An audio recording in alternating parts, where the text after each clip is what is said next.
Friends, నా పేరు Harris. మీరు చూస్తున్నారు సిహెచ్ తెలుగు టెక్. 100 సబ్స్క్రైబర్స్ చాలా దగ్గరలో ఉన్నాము. మీరు ఎవరైనా ఇంకా మన ఛానల్ సబ్స్క్రైబ్ చేయకపోతే కింద రెడ్ కలర్ లో సబ్స్క్రైబ్ బటన్ ఉంటుంది, దాన్ని కొట్టండి. దాని తర్వాత ఒక గంట సింబల్ వస్తుంది, దాన్ని కూడా ఒక గుద్దు ఆన్లో పెట్టేసుకోండి. అలా చేయడం వల్ల నేను పెట్టే ప్రతి వీడియో మీకు నోటిఫికేషన్ ద్వారా వస్తుంది. మీరు చూసే ఛాన్సెస్ చాలా ఎక్కువ ఉంటాయి అన్నమాట. అంతేగా 100 సబ్స్క్రైబర్స్ రీచ్ అయిన వెంటనే మనం ఒక Q&A ఎపిసోడ్స్ కూడా స్టార్ట్ చేద్దాం. ఎందుకంటే 100 సబ్స్క్రైబర్స్ తర్వాత నాకు ఒక్క సబ్స్క్రైబర్ నాకు ఏదో క్వశ్చన్ అడుగుతాడు కదా కామెంట్ సెక్షన్లో. సో కాబట్టి 100 మంది సబ్స్క్రైబర్స్ వచ్చిన వెంటనే మన Q&A ఎపిసోడ్ అయితే స్టార్ట్ చేద్దాం. ఒక వ్యక్తి ఒక క్వశ్చన్ అడిగినా సరే నేను దాని గురించి సపరేట్గా వీడియో అనేది చేస్తాను. సో సపోర్ట్ చేయండి, సబ్స్క్రైబ్ చేయండి. ఫ్రెండ్స్, ఈ వీడియో నేను మీకు ఒక వెబ్సైట్ గురించి చెప్పబోతున్నాను. అదేంటంటే మీరు వాడమని కాదు, దాన్ని వాడకండి అని చెప్పబోతున్నాను. అంటే ముఖ్యంగా క్రియేటర్స్, యూట్యూబ్ క్రియేటర్స్ ఎవరైతే ఉంటారో వాళ్ళు వాడద్దండి అని అయితే నేను చెప్పబోతున్నాను అనమాట. ఎందుకంటే నేను ఇది ఒక ఫస్ట్ వీడియో నాది. నేను ఒక కామెంట్ పట్టుకొని ఒక వీడియో చేయడం అనేది, అంటే కామెంట్ పట్టుకోవడం అంటే నాకు రీసెంట్గా ఒక కామెంట్ అయితే వచ్చింది ఒక వీడియో కింద. ఆ వీడియోలో అతను ఏమైనా మెన్షన్ చేశాడంటే, బ్రో నువ్వు వీడియోస్ బాగానే చేస్తావు, ఇలాగే అప్లోడ్ చేయి, సపోర్ట్ చేస్తాను. దాంతోపాటు నువ్వు ఎందుకని smzeus.com వెబ్సైట్ని వాడుకోకూడదు, అది వాడుకునే నీకు ఇంకా బాగా గ్రోత్ ఉంటుంది మీ ఛానల్కి అని చెప్పారన్నమాట. smzeus ఏదో ఉంటుంది ఆ వెబ్సైట్ పేరు. ఆ వెబ్సైట్ నాకు క్లారిటీగా తెలియట్లేదు. మీకు ఇక్కడ స్క్రీన్ రికార్డ్ వేస్తాను, మీరు ఆ స్క్రీన్ రికార్డ్ అయితే మీరు ఖచ్చితంగా తెలుసుకోవచ్చు. సో నేనేం చెప్పబోతున్నానంటే, ఈ వెబ్సైట్ దేనికి పనికి వస్తుంది, ముఖ్యంగా యూట్యూబ్ క్రియేటర్ అతను మెన్షన్ చేశాడు కదా, నువ్వు ఛానల్ని గ్రోత్ చేసుకోవడానికి ఈ వెబ్సైట్ ఉపయోగపడుతుంది అని. సరే ఏమి ఉపయోగపడుతుంది అని చెప్పి నేను ఓపెన్ చేశాను. అంటే యాక్చువల్గా ఆ కామెంట్ చూసిన వెంటనే నాకు క్లారిటీ వచ్చేసింది. ఈ వెబ్సైట్ లేకపోతే ఏం చేయాలంటే నాకు తెలిసిపోయింది, నేను కొనాలా దాని చెప్పి నాకు అర్థమైపోయింది. కానీ ఏమో ఒకటి ఏమన్నా ఉండొచ్చేమో మంచిదని చెప్పి నేను ఓపెన్ చేశాను అనమాట. ఓపెన్ చేసిన తర్వాత నేనైతే దెమ్మ తిరిగిపోయింది, భయ మైండ్ బ్లాక్ అయిపోయింది నాకైతే. ఎందుకంటే గాయస్, ఇందులో మనము సబ్స్క్రైబర్ని కొనవచ్చు, వ్యూస్ని కొనవచ్చు, వాచ్ టైంని కొనవచ్చు, లైక్స్ని కొనవచ్చు. దరిద్రం ఏంటంటే కామెంట్లను కూడా కొనవచ్చు. మనం లెక్కేసుకోండి ప్రతి ఒక్కటి మీకు. అంటే యూట్యూబ్కి సంబంధించినది కాదు, ఇన్స్టాగ్రామ్కి సంబంధించినది, ఫేస్బుక్కి సంబంధించినది, యూట్యూబ్కి సంబంధించినది, ఇలా ప్రతి ఒక్క సోషల్ ప్లాట్ఫామ్కి సంబంధించిన ప్రతి ఒక్కది మనము కొనవచ్చు అన్నమాట. Views, likes, even comments, followers, subscribers ప్రతి ఒక్కటి కొనవచ్చు అనమాట. అందులో దాన్ని ఓపెన్ చేసి లాగిన్ అయిన తర్వాత నాకు మధ్య పోయింది అనమాట. ఇదంతా చూసి వాచ్ టైము, సబ్స్క్రైబర్స్, లైక్స్, అన్నిటికంటే నేను షాక్ అయినది ఏంటంటే కామెంట్స్ కూడా కొనొచ్చు అని చూసినప్పుడు అబ్బా మైండ్ బ్లాక్. నాకు 10 నిమిషాలు బ్రెయిన్ పని చేయలే, కామెంట్స్ కూడా కొనొచ్చు అనే విషయం దాంట్లో చూస్తే. సరే ఆ తర్వాత అనుకొని సరే ఒక ప్రైస్ చూద్దాం, ఓకే నేను కొనను దాన్ని. సరే మీకంటే ఒక ఫుల్ వీడియో చూపించాలి కదా నేను దాని చెప్పేసి ప్రైజెస్ చూద్దామని చెప్పి నేను వెళ్ళానబ్బా.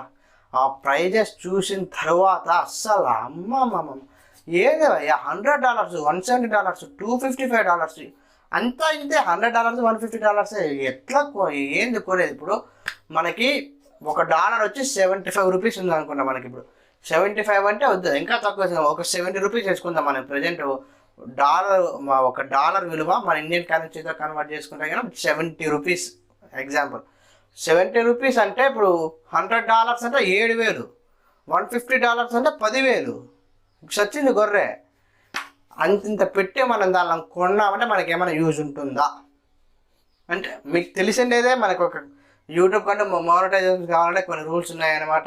4,000 అవర్స్ వాచ్ టైము, 1,000 సబ్స్క్రైబర్స్ అని. సరే అని చెప్పి మనం వాటిని కొంటాము, మనకి 4,000 అవర్స్ వాచ్ టైం వస్తుంది, సబ్స్క్రైబర్స్ కొన్నాం, సబ్స్క్రైబర్స్ వచ్చేస్తారు. ఇక యూట్యూబ్కి మనం మానిటైజేషన్కి ఎనేబుల్ అయినామని చెప్పి మా యాడ్సెన్స్ అకౌంట్ క్రియేట్ చేసుకుని అదంతా తతంగం అంతా పూర్తి చేసుకున్నాం. అంతా పూర్తి చేసుకున్న తరువాత మనకి మానిటైజేషన్ పర్మనెంట్గా ఉంటుంది అంటే ఖచ్చితంగా ఉండదు కదా. ఎందుకంటే మనం దాన్ని పెట్టుకున్నా కూడా దానికంటే ఒక టైం ఉంటుంది. ఆ టైం తర్వాత పుసుక్కని ఎగిరిపోతుంది అనమాట. వాళ్ళు ఎగిరిపోతానే యూట్యూబ్ మానిటైజేషన్ రూల్స్ ప్రకారం మనం ఎలిజిబుల్ సంఖ్య ఆగిపోయింది అనమాట.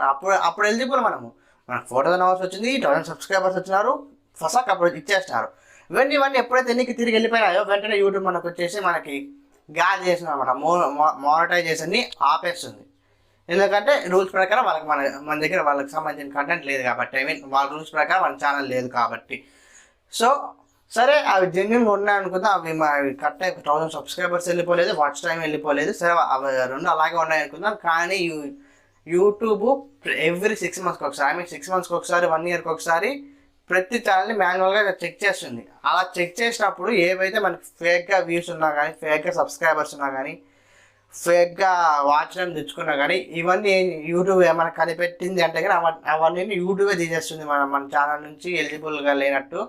అంతేకాకుండా అది అంతటితో ఊరుకోదు, మన ఛానల్ కూడా టర్మినేట్ చేసేసే ఛాన్సెస్ ఎక్కువ ఉంటాయి అనమాట. సో ఇలాంటివన్నీ చేయడం వల్ల మన ఛానల్కి ఒరిగేది ఏమీ లేదు. ఒకవేళ మన 1000 సబ్స్క్రైబర్స్ వాచ్ టైం వచ్చినా సరే వాటి వల్ల మనకు యూజ్ ఉండదు, ఎందుకంటే వాళ్ళు ఇన్యాక్టివ్ సబ్స్క్రైబర్స్ అనమాట. ఇన్యాక్టివ్ సబ్స్క్రైబర్స్ ఉన్న ఒకటే, మనకి లేకపోయినా ఒకటే. సో వాళ్ళు జెన్యూన్ సబ్స్క్రైబర్స్ అనుకుందాము, వచ్చినారు అనుకుందాము. ఏ లాంగ్వేజ్ వాళ్ళు వస్తారు, మన లాంగ్వేజ్ వాళ్ళు వస్తారంటే మనకు కన్ఫామ్గా రాదు మన లాంగ్వేజ్ వాళ్ళు, ఎందుకంటే మన తెలుగు వాళ్ళు ఖచ్చితంగా అలాంటి వెబ్సైట్లన్నీ చూడరు. వాళ్ళు జెన్యున్గా నమ్మిపోయిన ఛానల్స్ మాత్రమే మన తెలుగు వాళ్ళు ఫాలో అవుతారు అనమాట. సో నాకు హిందీ వాళ్ళు తమిళ వాళ్ళు వచ్చినారనుకోండి, నేను ఇక్కడ తెలుగులో వాగితే వాళ్ళకి ఏమీ అర్థం కాదు. సో దానివల్ల ఏమైందంటే వాళ్ళు డింగు అన్సబ్స్క్రైబ్ కొడతారు. So no use. కాబట్టి ఇలాంటి వెబ్సైట్లను ఎవరు రికమెండ్ చేసుకోకండి, ఎవరు ఫాలో అవ్వకండి. సో ఇది నేను మీకు చెప్పాలనుకున్న విషయం అన్నమాట. ఇప్పుడు నేనైతే దాని గురించి ఏమి నేనైతే దాని ఒక్క ప్యాకేజ్ కూడా నేనైతే కొనలేదు.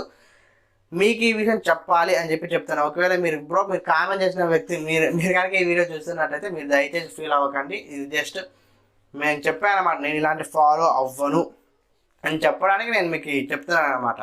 ఎందుకంటే నాకు వచ్చే వాళ్ళు జెన్యూన్ అయి ఉండాలి. ఒకటి కొని ఒకరిని తెచ్చుకునే రావడం నాకు ఇష్టం లేదు. ఫస్ట్ ఆఫ్ ఆల్ ఏంటంటే నాకు వచ్చే ప్రతి ఒక్క సబ్స్క్రైబరు నన్ను చూసి రావాలి, నేను చెప్పే విధానం చూసి రావాలి, వాళ్ళకి నాకు ఛానల్ కంటెంట్ నచ్చితేనే రావాలి. నేను ఇప్పటి వరకు పక్కన ఎవరికి నేను సబ్స్క్రైబ్ చేసుకోను అని చెప్పి సబ్స్క్రైబ్ చేయించడము, నేనే వాళ్ళ మొబైల్ సబ్స్క్రైబ్ చేయడం నేను ఎప్పుడు చేయలేదు. నా ఫ్రెండ్స్కి నేను చెప్తాను, ఓకే నా ఛానల్ ఉంది, ఆ వీడియో చూడు, నచ్చితేనే సబ్స్క్రైబ్ చెయ్యి అని చెప్పి నేను చెప్తాను. ఎప్పుడు కూడా వాళ్ళని నీకు కథ నచ్చకపోయినా సబ్స్క్రైబ్ చేయలేదా, నేను వాళ్ళ ఫోన్స్కి నేనే సబ్స్క్రైబ్ బటన్ నొక్కుని నేను ఎప్పుడు చేయలేదన్నమాట. సో ఇది భయ్య నేను చెప్పదలుచుకునేది. ఎప్పుడు కూడా జెన్యూన్గా ఉండడానికి ట్రై చేయండి. ఇప్పుడు నాకు సక్సెస్ నాకు లేట్ అవ్వచ్చు, సంవత్సరం పట్టచ్చు, 2 నెలలు పట్టచ్చు, 3 నెలలు పట్టచ్చు, నేను ట్రై చేస్తూనే ఉంటాను అనమాట. నాకు ఇప్పుడు మనం ప్రజెంట్ 100 మంది సబ్స్క్రైబర్లు దగ్గరలో ఉన్నాం.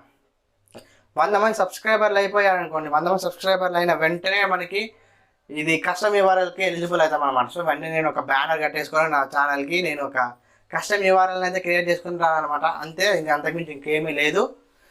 సో ఎవరైనా మీరు ఇంకా సబ్స్క్రైబ్ చేయకపోతే సో మన ఛానల్ సబ్స్క్రైబ్ చేయండి. ఈ వీడియో నచ్చితే లైక్ చేయండి, నచ్చకపోతే డిస్లైక్ చేయండి. ఈ వీడియో మీ వాళ్ళకి ఉపయోగపడుతుంది అనుకుంటే షేర్ చేయండి.